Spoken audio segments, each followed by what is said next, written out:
had numbers a little bit down. It's summertime, people go on vacation, and we're still in the midst of the coronavirus. So some people are a little bit nervous. But I want to thank you for coming out. I'm looking forward to hearing from Bob as he teaches this morning. Let's go ahead and open up in prayer. And Keith, would you open us in prayer, please? Lord, we thank you for this day. Thank you for being here. Thank you for all you made blessed over last week, Lord. Thank you for what's over. Keep us safe. Lord, we pray for Bobby. Just use him this morning, Lord, as he teaches us. Just make sure everything we do today is under your name. Amen. Amen. Well, I had listed the Glory Land Way as a song to start singing. Well, go ahead. You want to do that one? All right. Glory Land Way. I don't know exactly what number it is, Keith. We'll stand and sing. Does it say 026 on there? 026. Yeah. The blue 26.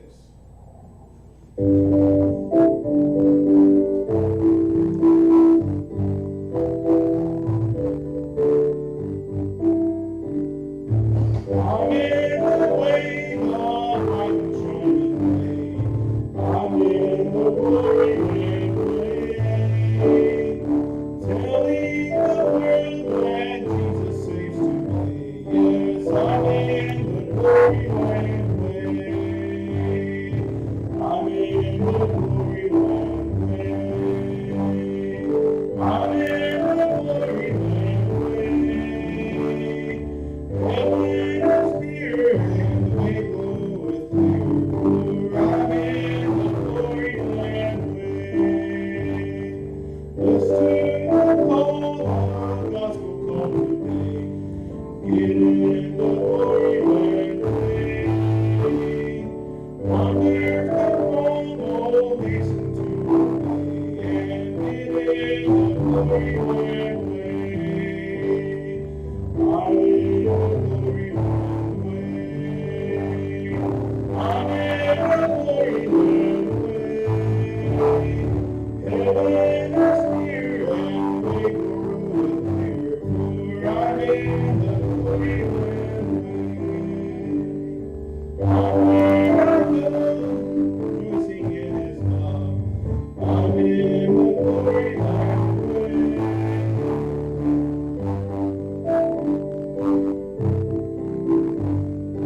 I'm in the glory land way. I'm in the glory land way.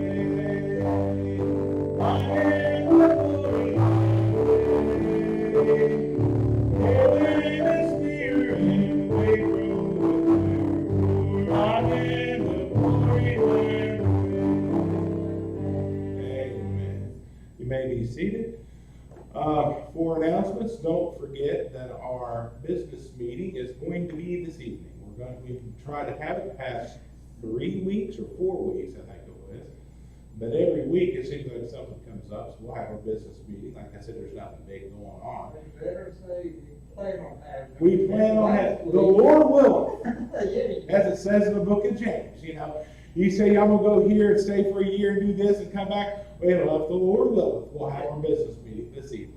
If not, then we won't. By the way, I apologize. The computer decided it was just going to choke up and restart, so I don't know why it did that, but that's why we lost our verses there. All right. Also, next Friday, the 10th, which is, today is the 5th, so 5 days from today, we're going to have the Baptist Fellowship, and we're going to have it here. My friend Scott Bowman is going to be preaching for us. I'd asked Chris Davis to come and play the piano for us, but he's got another engagement. So I'm going to try to reach out to some other piano players and see if we can get somebody out here. I don't mind us singing with the tracks that we have, but when we're hosting folks, I like somebody to play, you know what I mean? All right, without any more ado, Bobby, come on up here. I can take this off, right? Yeah, when you come up here, you take it off. I can't breathe. It killed me at work.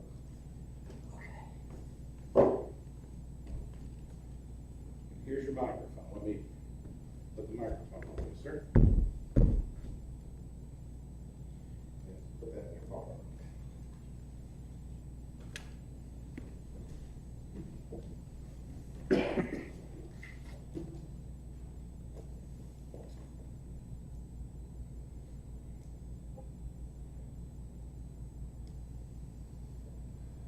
Okay,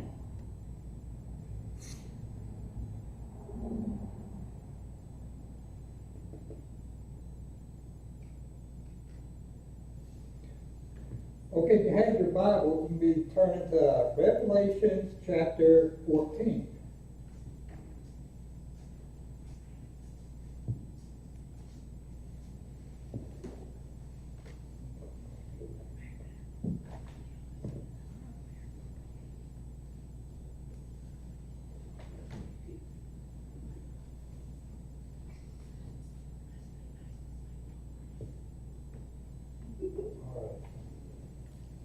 Okay, before I get started, let's look to the Lord. I want to look to the Lord in prayer. Dear Heavenly Father, I thank you for this day. Thank you for your mercy and your many blessings, dear Lord. Dear Lord, when I study, bring it back and help me to remember that whatever I do, let it be you speak, not me. Let thy will be done. Amen. Okay, we're going to be looking at Revelation chapter 14. And this is John. He starts out, he says, I looked, and a Lamb stood on the mountain Zion, and with him 144,000, having his Father's name written in their forehead. So these 144,000, we have already seen them in the tribulation. These were in, I believe it was chapter 7, where there were 4 angels standing on the 4 corners of the earth, and there's an angel that came down with a seal in his hand. He said, hold on, don't harm the earth or any inhabitants until until he seals those that God has. And these were 12,000 from each tribe to make up the 144,000. And he sealed them in their forehead. But in chapter 7, we're not told what he sealed them. You know, he sealed them, but that's what. But in chapter 14, it tells us that, you know, that he sealed them with the name of his Father, with Jesus' Father, which is God. So they were sealed with the name of God in their forehead.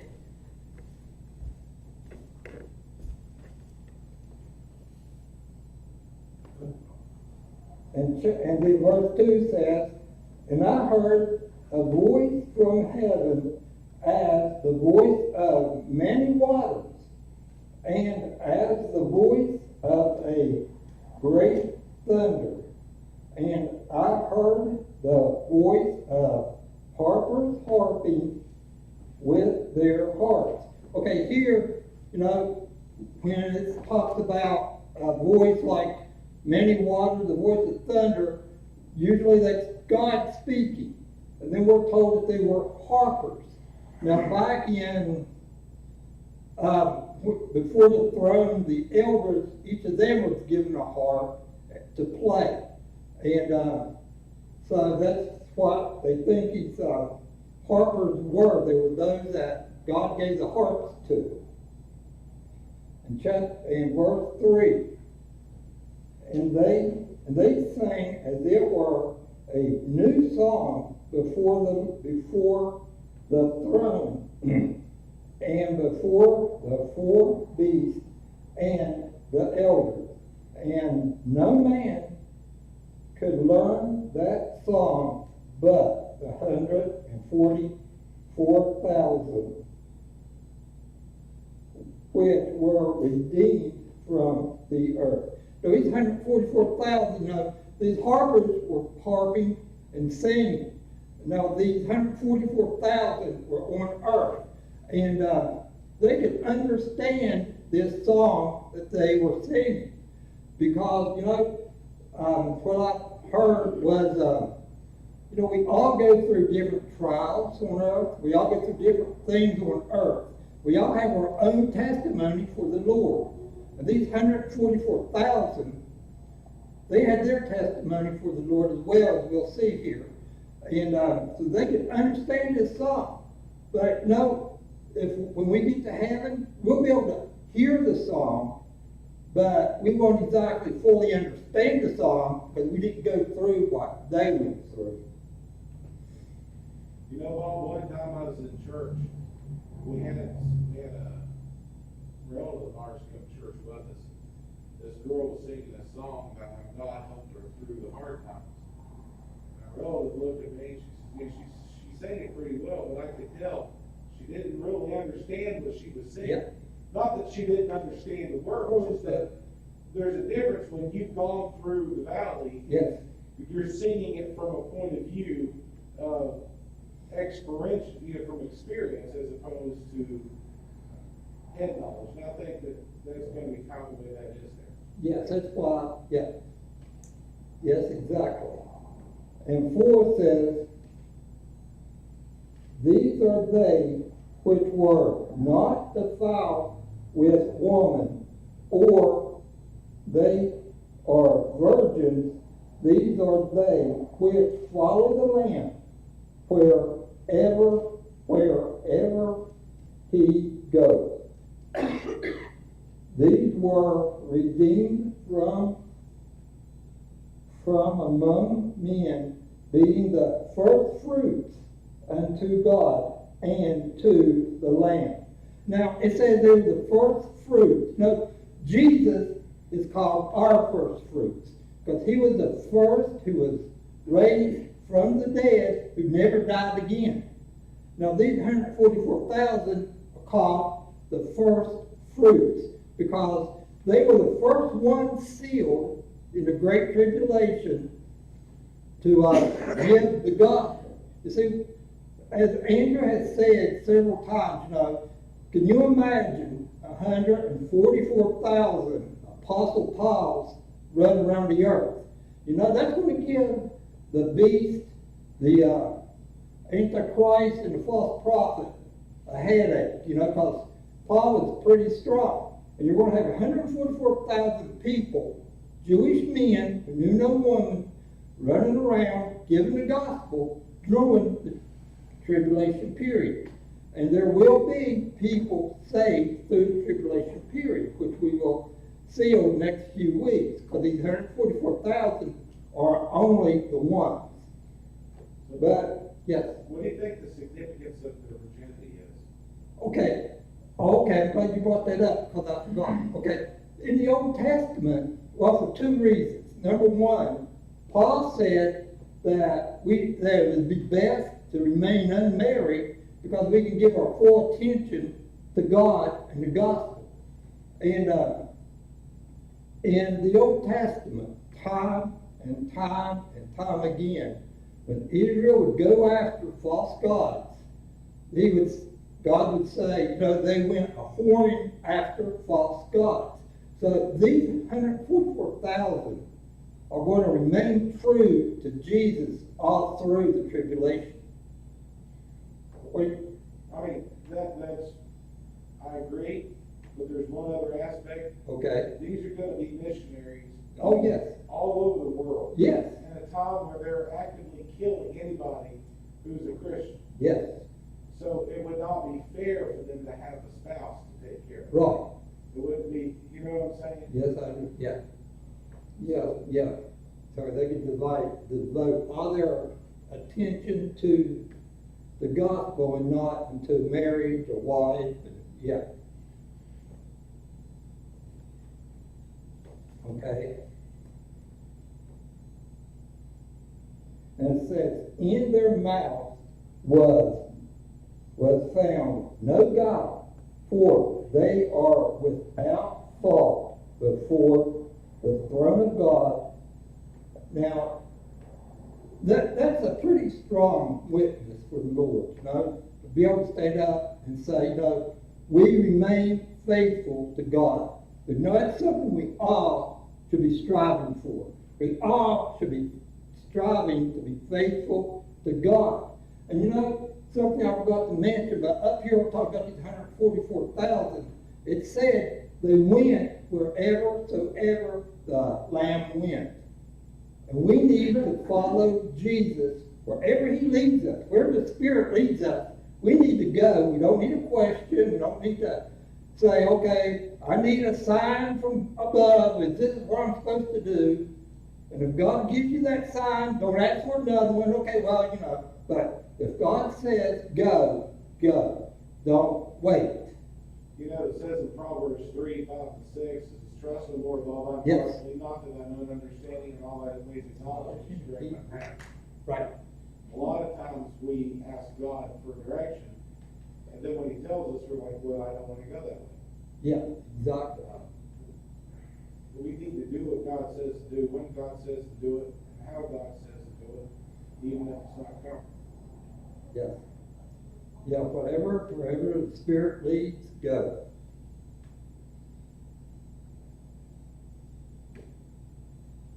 And I saw another angel fly in the midst of heaven, having the everlasting gospel to preach unto them that dwell on the earth, and to every nation and kindred and tongue and people. Now, in Matthew, let me find it here real quick.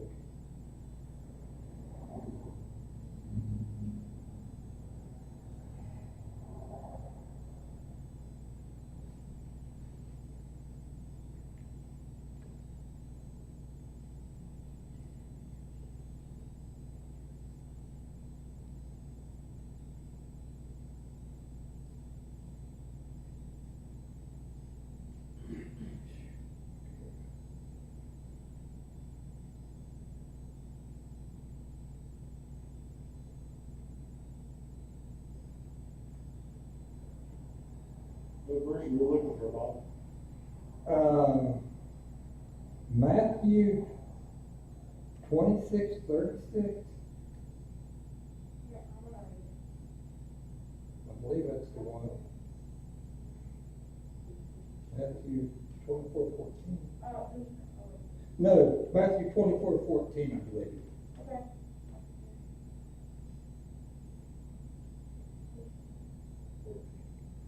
Okay. Okay, you got it, Ben? 14. I got it. Okay, read it for me. And this gospel of the kingdom shall be preached in all the world for a witness unto all nations, and then shall the end come. Okay, so you know, right now, I'm going to show some dispensationalism, which, well, I don't care who likes it or not, because it's there. Okay, we are given right now to spread the gospel. As Benny just read, you know, we are to spread the gospel throughout the world. Benny, read that again for me, loudly.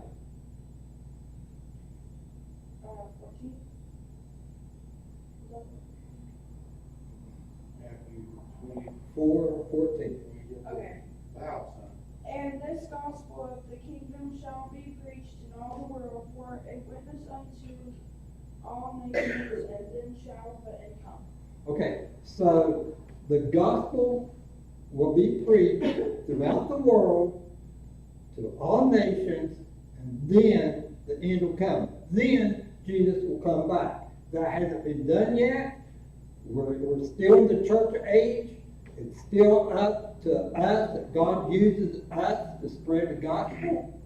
But during the tribulation period, God is going to use these 144,000 to spread the gospel. Now, in that verse that Benny read, it said that the end will not come until the gospel is preached in the whole world. Well, you know, there are some people, some tribes that hasn't heard the gospel, they say, and you know, before God can come back, or Jesus can come back, these tribes have to hear the gospel. Now, here it said that there was an angel flying through the sky with the everlasting gospel. But you know, those tribes, we may not be able to speak their languages or whatever. Remember on the day of Pentecost, God sent the fiery tongues down, and the ones that were in the house, the 110 people, could go out and talk the language of the people who are outside. Now, when this angel is flying through the sky, this is just me talking, just thinking. Everyone on earth is going to be able to understand that angel. Even those who we can't communicate with, will hear the gospel one way or the other, whether it's by a missionary or if it's an angel from God. You know, God will give his gospel to everyone. And this angel proclaimed with a loud voice, "Fear God and give glory to him, for the hour of his judgment is come, and worship him that made heaven and earth and the seas and the fountains of waters." So, you know, it's still the gospel. No, fear God, obey him. So it's still the gospel, they'll still be given out. People then will still come to God, to Jesus, the same way that we do, through faith in Christ. And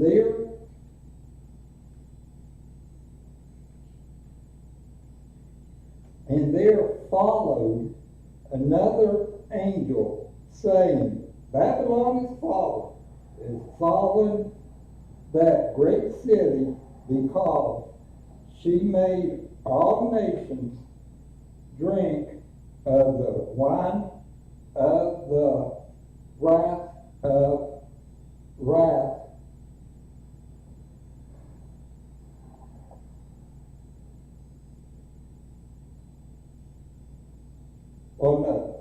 wrath of her fornication, of her fornication."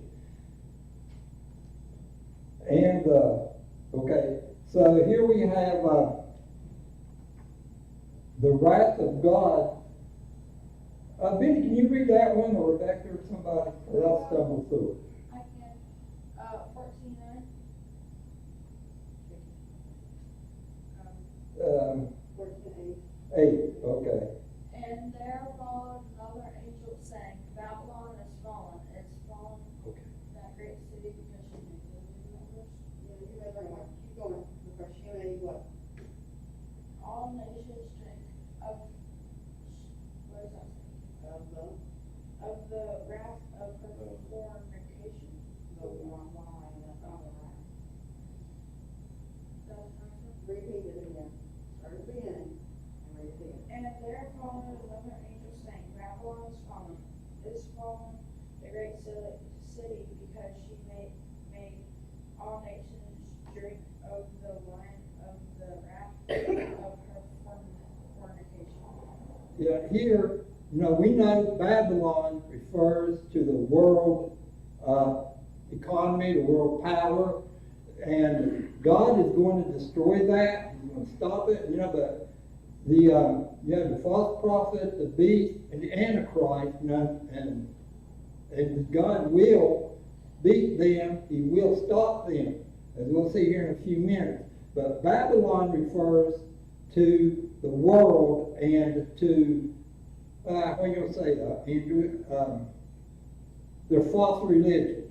I mean, it does represent the world system, Yeah, okay. but at this time, I honestly believe that Babylon, the city, will be rebuilt. Oh, okay. It will be the center of the false religion being spread at that time.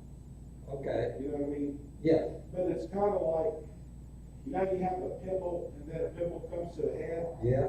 The city is going to be the head of the pimple, and the rest of it sits underneath it. In other words, it's all the same thing. Okay. And God will stop it. He's not ready to pop it. Yep, he's going to pop it.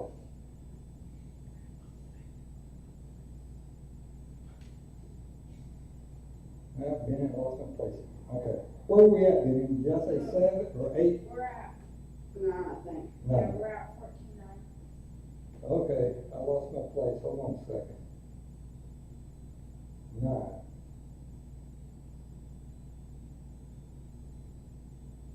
Okay. And the third angel followed, then saying with a loud voice, if any man worship the beast and his image, and receive his mark in his forehead or in his hand, the same shall drink of the wine of the wrath of God, which is poured out without mixture into the cup of his, say that word, indignation. Yeah. Indignation, and he shall be tormented with fire and brimstone in the presence of the holy angels and in the presence of the Lamb. It says that they'll be tormented. Those who take the mark of the beast, those who worship the image of the beast and follow the beast, will be tormented with fire and brimstone. You know, the people who say, I don't believe in hell, I'm not, if I go to hell, I'm just going to burn up in a few hours. It's not a big deal. But I got news for them. They're going to have a rude awakening. Because here it says forever and ever they will be tormented. Now, it says that they'll be tormented in the presence of the holy angels and the Lamb. Now, this one it says they'll be tormented in the presence of the Lamb. I read this commentary where it said, the presence of God will be there, but His love, His mercy will not be there. But they will know what they rejected. They will know that they'll have no chance anymore. So I really don't understand that part, because I've always been taught that God will not be in hell, so I don't really understand how His presence can be there. Can you get something on that, Andrew? Well, God is omnipresent. Yes. Everywhere in the entire existence of the universe, God is there. There's nowhere where He's not. But God's presence kind of, let's say, when He was in the Holy of Holies, He was also on the top of the mountain, He's also in a cave, He's also in the ocean, He's everywhere. But He was more focused, I guess you would say, in the Holy of Holies. Right. While God's presence is in hell, He doesn't pay attention to that, if you get what I'm saying. Okay. Yeah, because one commentary I listened to said, the presence of God will be there, but His love and mercy won't be there, and the people in hell are going to know what they turned down, what they rejected. They're going to know God, know Jesus, but there's not going to be any mercy, any help handed out to them. Yeah. Okay, so that was, because I wasn't really for sure about that. But the thing is that if you believe the Bible is pretty plain in teaching that there is a place called hell. Yes. And it tells us that place called hell is for those who reject God. Yes. And that God doesn't want us to go there, and He's made it propitiated our sins, Yes. and made a way for us to escape. And if we don't escape, it's not on God, it's on us. If we say, no, I don't want to do that, I don't think I need to, then God's like, fine, here's the consequences.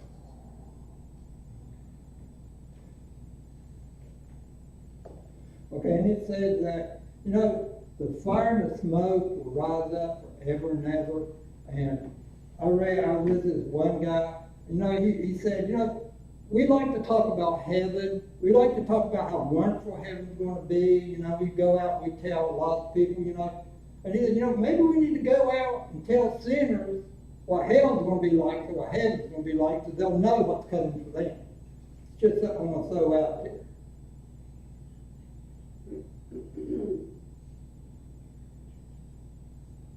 Okay, and it says they have no rest, day or night, who worship the beast. Now, that's quite different than it said with those who go to hell. Now, they are going to be tormented forever and ever. But those who have a relationship with Jesus Christ, we will enter into his rest. That's quite a that's quite a contrast, but it's so true. So. Okay, then 12. Here is the patience of the saints. Here are they that keep the commandments of God and the faith of Jesus. So, the faith of Jesus. And this one person, he said, the patience of the saints, down here on earth, and during the tribulation period, those saints are going to be tempted, they're going to be tried, they're going to go through trials.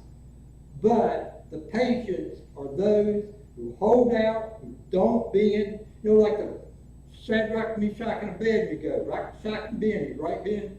Yeah. And, the patience of the saints are those who know they're going to heaven, and they withstand what they go through. They stand up for God and for Jesus. And I heard a voice from heaven saying unto me, Write, blessed are the dead which die in the Lord from henceforth. Yea, saith the Spirit, that they may rest from their labors and their works. Do follow them. So, like I said, there will be, for those who trust in God, there will be rest. But we're going to go through some things on this earth. It's going to be hard. But if we keep our faith in God, our eyes on Jesus, we'll go right through it. And at the end, like Andrew was talking about Polycarp last week.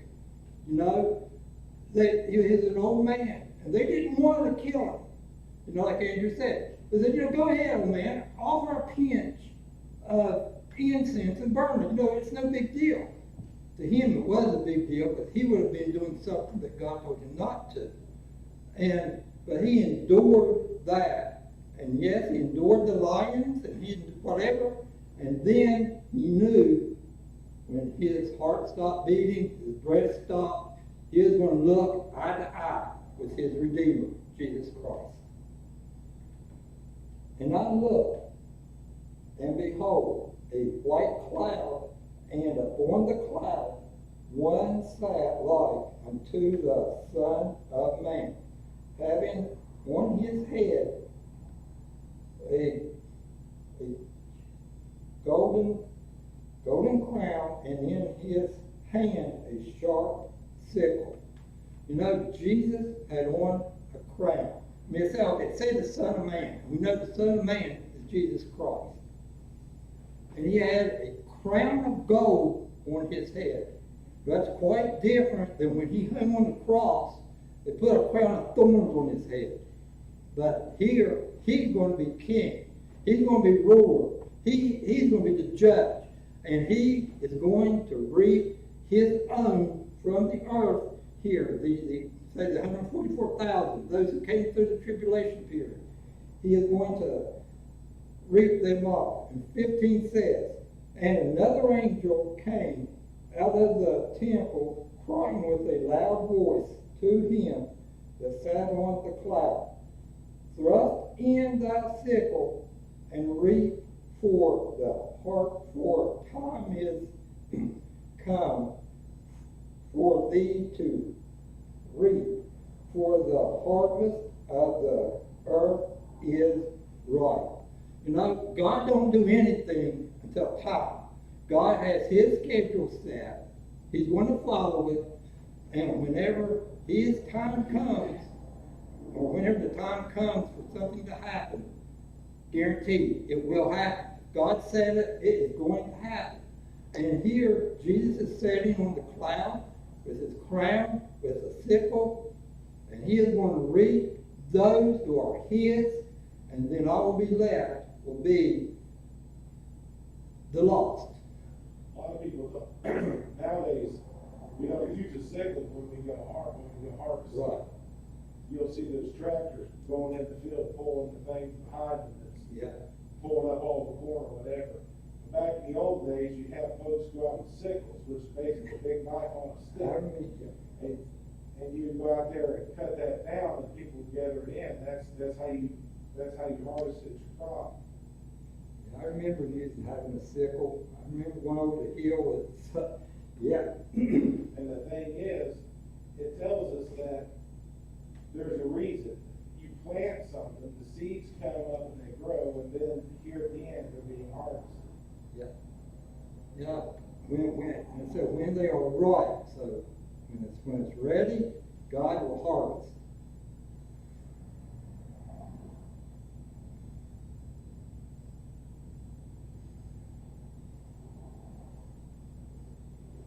Okay, verse 17. And another angel came out of the temple which is in heaven, and he also having a sharp sickle. And another angel came out from the altar which had power over fire, and cried with a loud cry to him that had the sharp sickle, saying, Thrust in thy sharp sickle, and gather the clusters of the vine which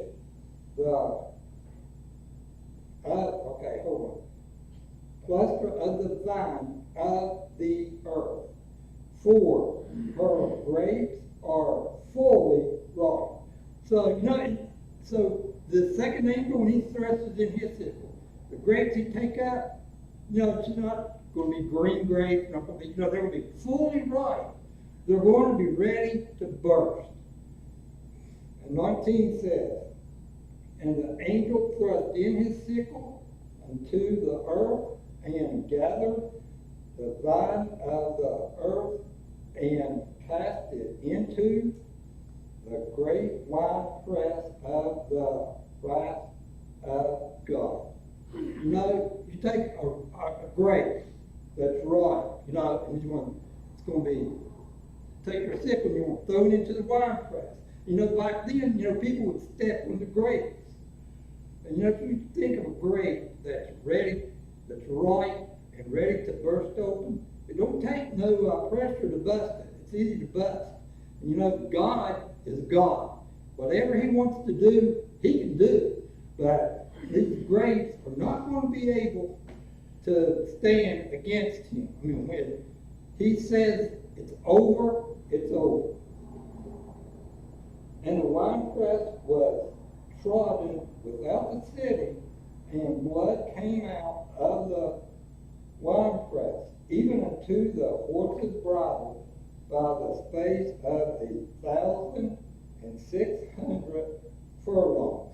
Now I read 1,600 furlongs is, 200 miles? Wrote it down.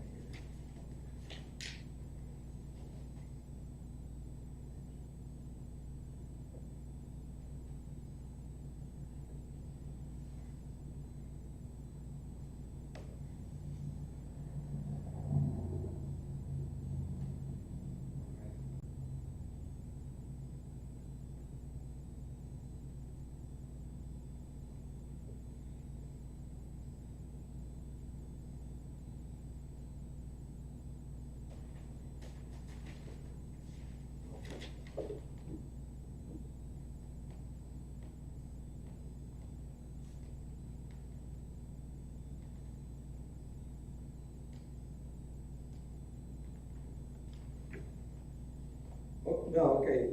120 for whatever I just read is 1,600 miles. That can't be right.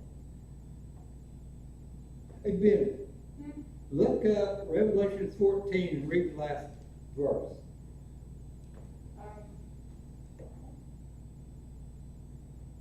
Or that's just, And the winepress was trodden without the city, and blood came out of the winepress, even unto the horse, bridled by the same space of 1,600. say that again. And when the winepress was trodden without the city, and blood came out of the winepress, even unto the horse, bridled by the same of 1,600 furlongs. About 200 miles. Okay, it was 200. All right, thank you. I couldn't find. Thank you, Rebecca. So when they cast these grapes into the winepress at the end of time, those who come against God. And by the way, here when we're talking about reaping and the harvest here and the angels in the cloud, we're getting a look at Armageddon. We're getting a look at what's going to happen at the very end. So the laws, those who come up against God are going to be taken. They're going to be thrown into the winepress here, and their blood is going to come out, and it's going to be up to the horses' bridles, and it's going to go for around 200 miles. Well, I listened to this one commentator. He said that it probably wouldn't be like a river of blood just flowing for 200 miles. He said that the horses, men will be splattered up into their bridles. Andy, what do you think? The Antichrist army, all the armies of the world are going to be raised up against Israel in the battle Yes. of Armageddon. There are going to be millions and millions of soldiers going against Israel. Yeah. That's when Jesus returns. And there's imagery, I think it's in Isaiah, where he's treading out where it's talking about his vesture is dripping in blood. Yeah. He's going to destroy the Yeah. entire armies. It's going to be a bloody mess. There won't be anything left of it. And I honestly believe that we're literally thinking that for about 200 miles, it's going to be about 4 feet deep, Okay. about 200 miles long. That's a lot of blood. Yes, that's what I was thinking, but I read a couple different people said, it's going to be splattered up, but